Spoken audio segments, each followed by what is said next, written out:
Form की बात करते हैं, तो लीनियर का स्टैंडर्ड फॉर्म क्या होता है, जैसे इसका ऐसे होता है ax plus by plus c equal to 0 होता है, यह इसका स्टैंडर्ड फॉर्म होता है, ठीक है, इक्वेशन का।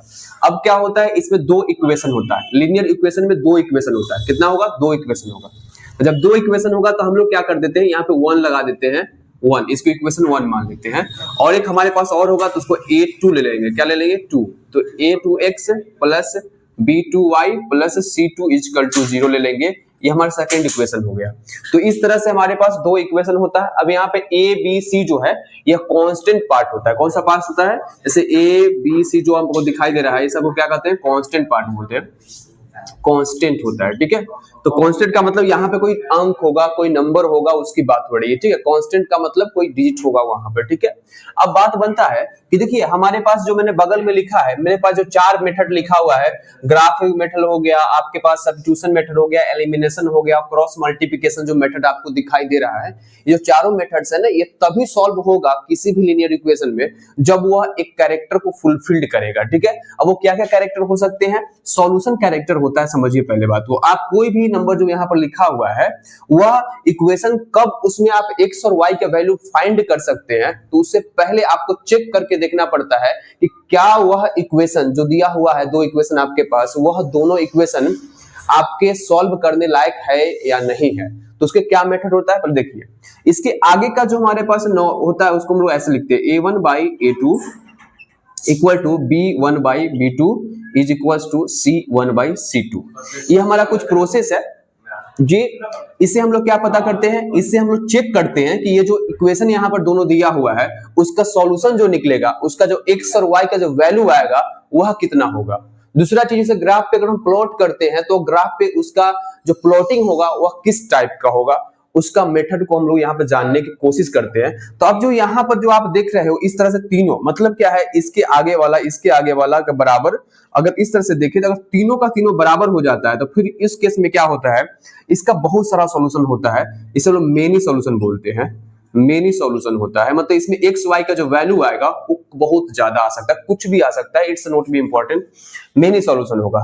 दूसरा केस क्या होता है, अगर उसे ग्राफ पे प्लॉट करते हैं, ग्राफ पे प्लॉट करेंगे तो इसमें क्या होगा, कोलिनियर बनाएगा, क्या बनाएगा, कोलिनियर।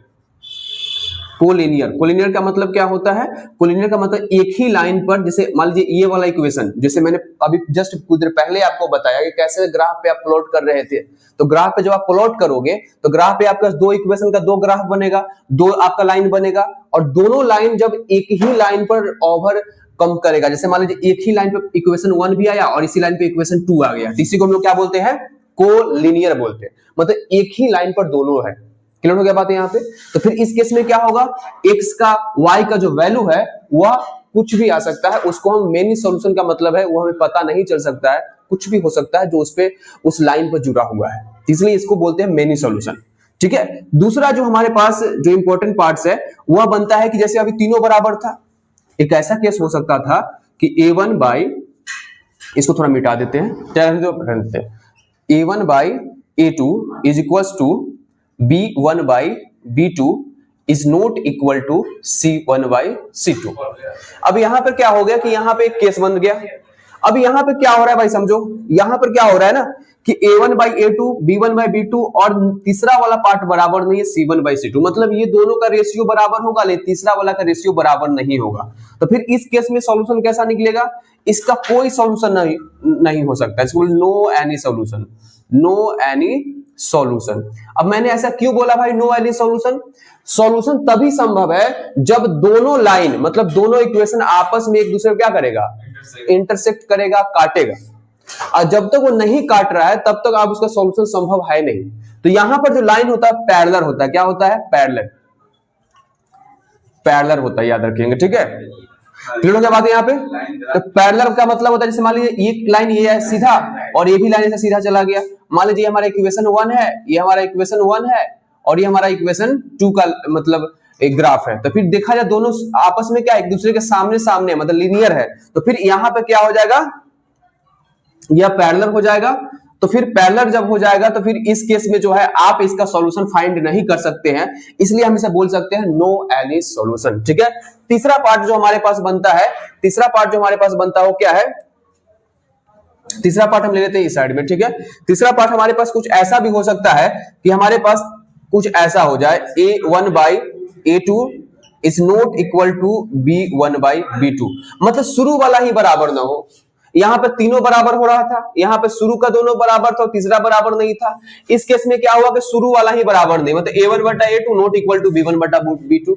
तो फिर इस केस में क्या हो जाएगा, इस केस में हमें जो है सॉल्यूशन मिलेगा, सॉल्यूशन मिलेगा, लेकिन कितना सॉल्यूशन होगा, only one solution, only one solution, only one solution होगा।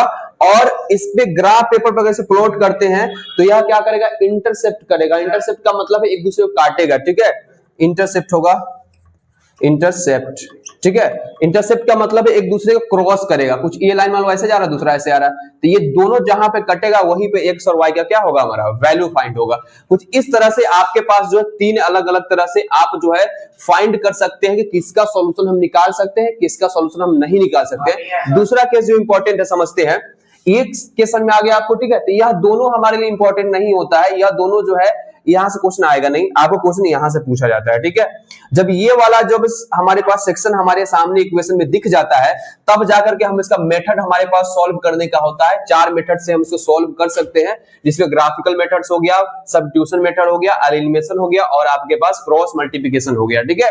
तो स्टेप बाय स्टेप करके मैं चारों मेथड को देख लेता हूं, उससे पहले मैं इसका कुछ एग्जांपल देख लेता हूं ताकि आपको यह समझ में आ जाए कि आखिर कैसे पता करेंगे कि आखिर इसमें से कौन सा, तीनों पार्ट में से कौन सा पार्ट लागू हो रहा है, ठीक है। चलिए देखिए, सवाल नहीं आया, ये समझ आ गया, इतना लिख लिए हैं,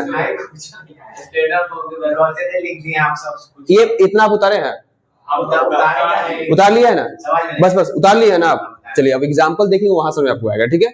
बस मैं नहीं, बस समझिए पहले बात, इसलिए तो मैं एग्जांपल दे रहा हूं, ठीक है। चलिए पहले इसको मिटा देते हैं। क्या बोला है,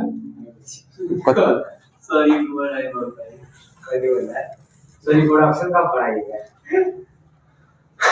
जब तो रिप्रोडक्शन कर लेगा उसके बाद, ठीक है।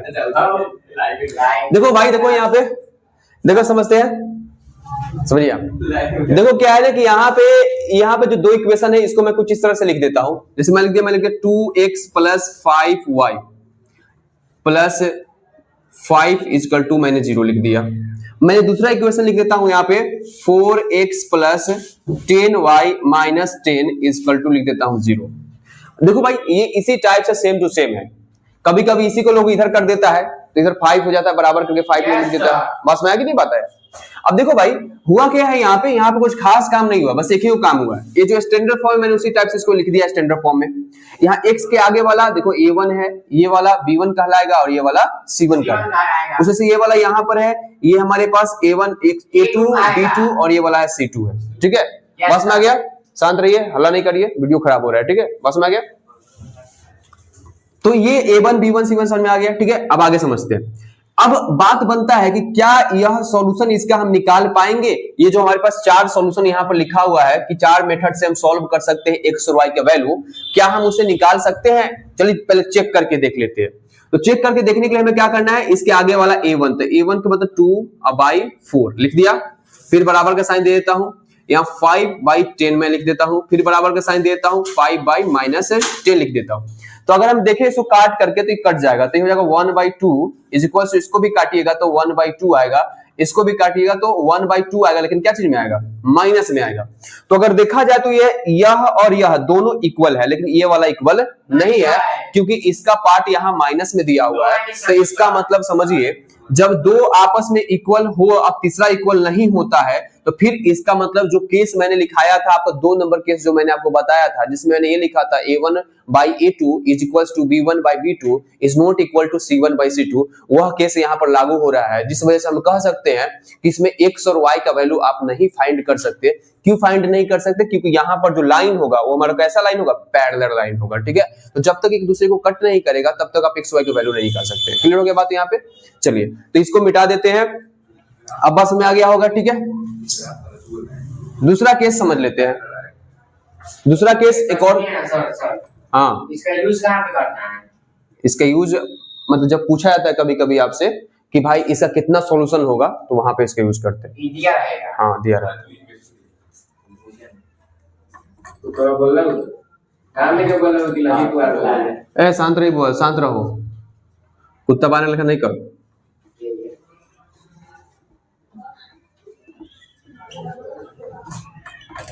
भाई ऐसा दे दिया, मान लो एक क्वेश्चन आपके सामने कुछ ऐसा लिख दिया, क्वेश्चन लिखने वालों ने उसको दिमाग में या कुछ घुस दिया, ठीक है।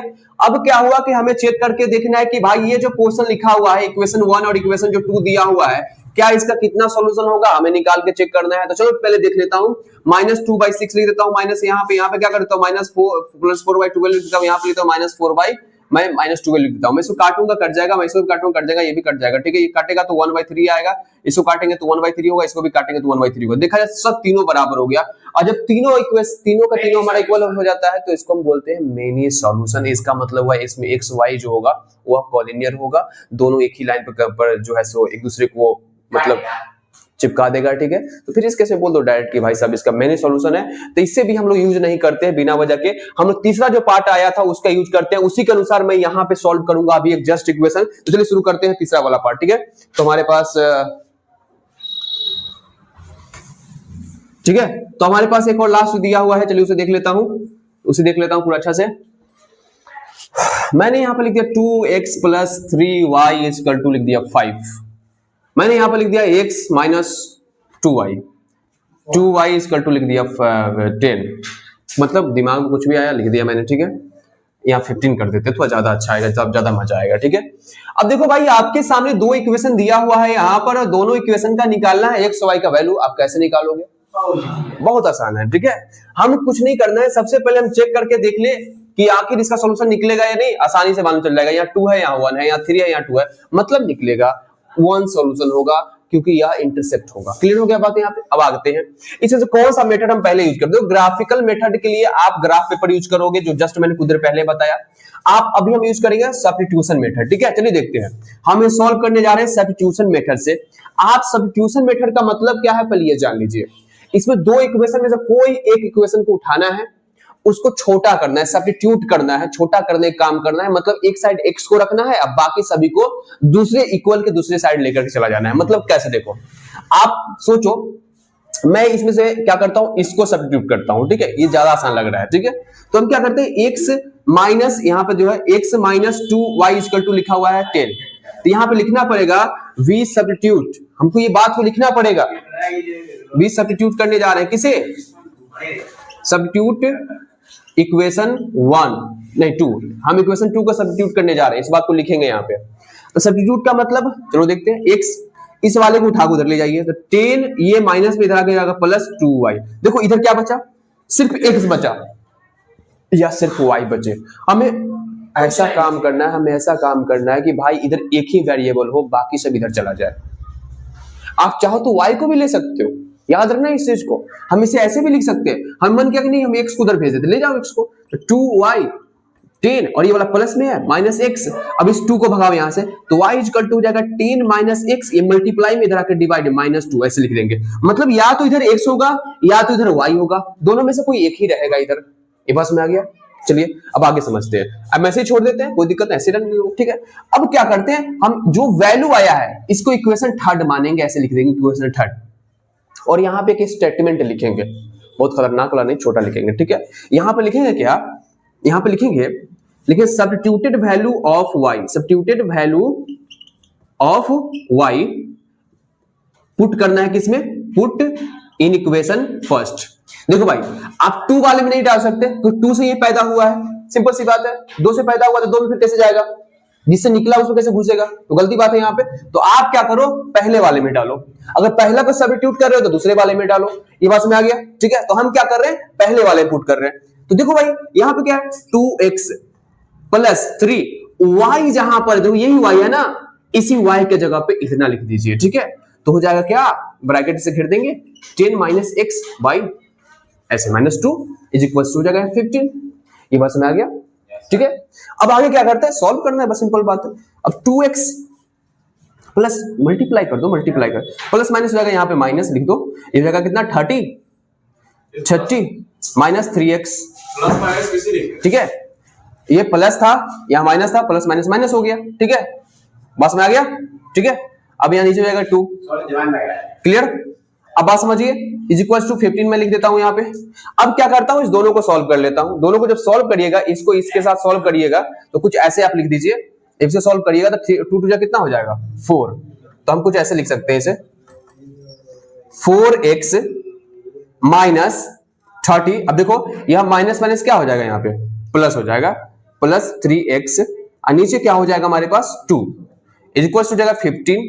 अब देखो ये 4x है, ये 3x है, तो 7x हो जाएगा माइनस 30। अब देखो ये 2 इधर डिवाइड में उधर जाकर हो जाएगा मल्टीप्लाई में, उधर चला जाएगा हो जाएगा 30। इसको उठा के उधर फेंक दो तो 7x इक्वल टू हो जाएगा 30 प्लस 30 मिलाकर के हमारे पास 7x इक्वल टू आ जाएगा 60। तो x का वैल्यू हम निकाल सकते हैं यहां से 60/7। तो ये हमारा निकल गया x का वैल्यू निकल गया। अब क्या करना है, ये जो x का वैल्यू आया है उसको इसमें डाल दो, यहां जो लिखा उसमें डाल दो, ठीक है। तो लिख दो यहाँ पे put the value of x in equation third. इस बात को लिखना पड़ेगा, मेरे पास जगह नहीं है ऐसे मैं कहां पे लिखूं, मैं इसको मिटा देता हूं, ठीक है। चल छोड़ो, मैं इसे लिख देता हूं, ऐसे बोल कर लिख देता हूं, ठीक है।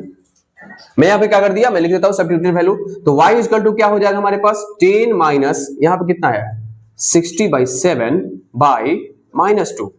y इक्वल टू हो जाएगा यहाँ पे 770 माइनस 60 और बाई ई चलाएगा नीचे माइनस हो जाएगा 14। तो y इक्वल टू हम लिख सकते हैं कितना -10/14 काटेंगे तो y इक्वल टू हो जाएगा -5/7। तो निकल गया हमारे x y का वैल्यू। तो इसी तरह से आप x y के वैल्यू निकालेंगे सब्स्टिट्यूशन मेथड से, ठीक है।